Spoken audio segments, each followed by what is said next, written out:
So in this part of the lecture, I would like to cover a few reasons why I chose Firebase over Supabase.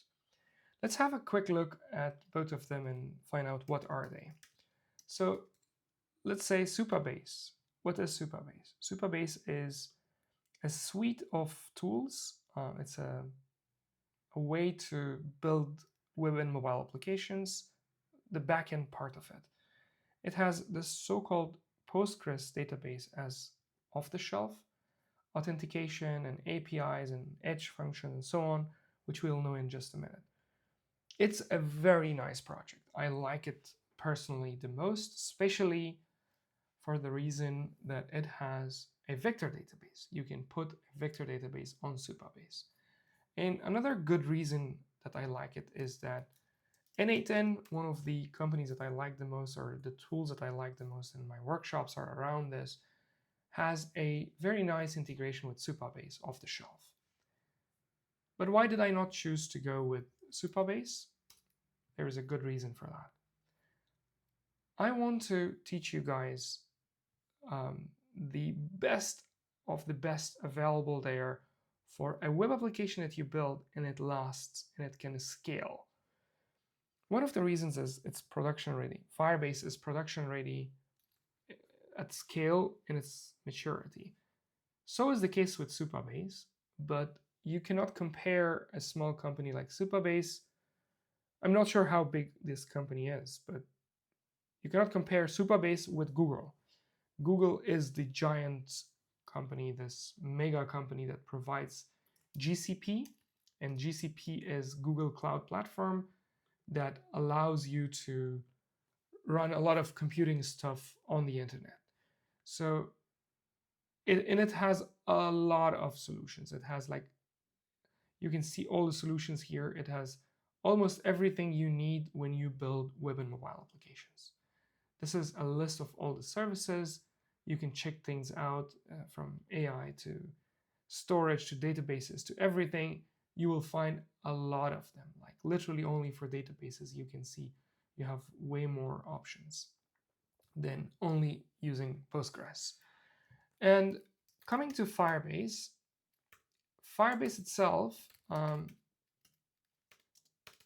was a company that Google acquired many, many years ago, but I've been using it for the past 7 or 8 years, and I have never had a problem. It's a mature product. It has a lot of features, especially the features that we need are literally off the shelf.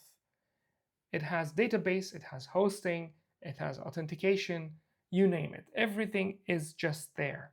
You don't need to go out of Firebase. But in case you need to go out of Firebase, you already have a grandfather setting there, which is GCP.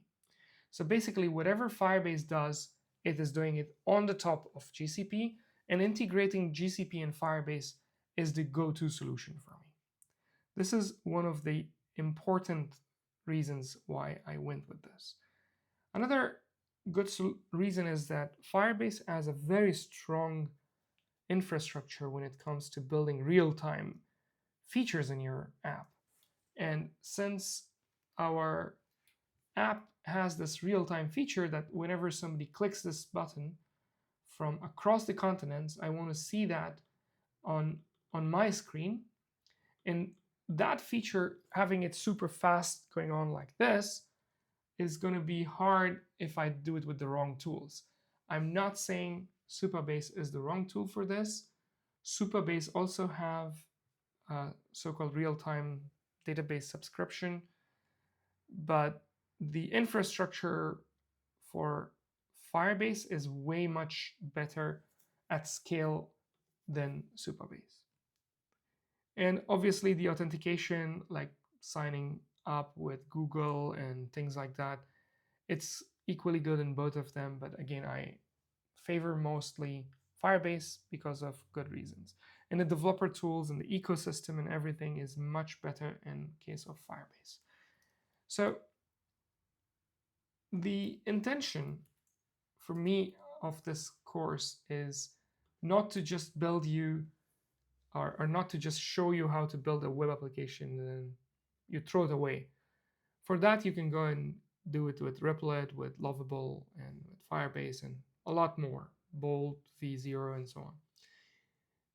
What I have in mind is that after this course, perhaps I may release another version of this course to perfect it.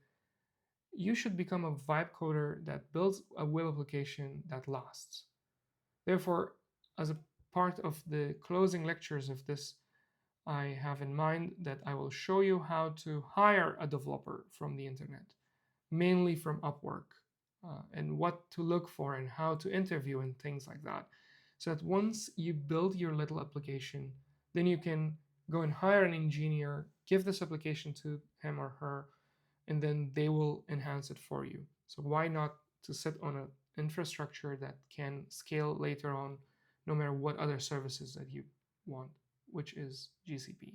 So Firebase is sitting on the top of GCP. Everything Firebase does goes to GCP. It's easy to integrate there.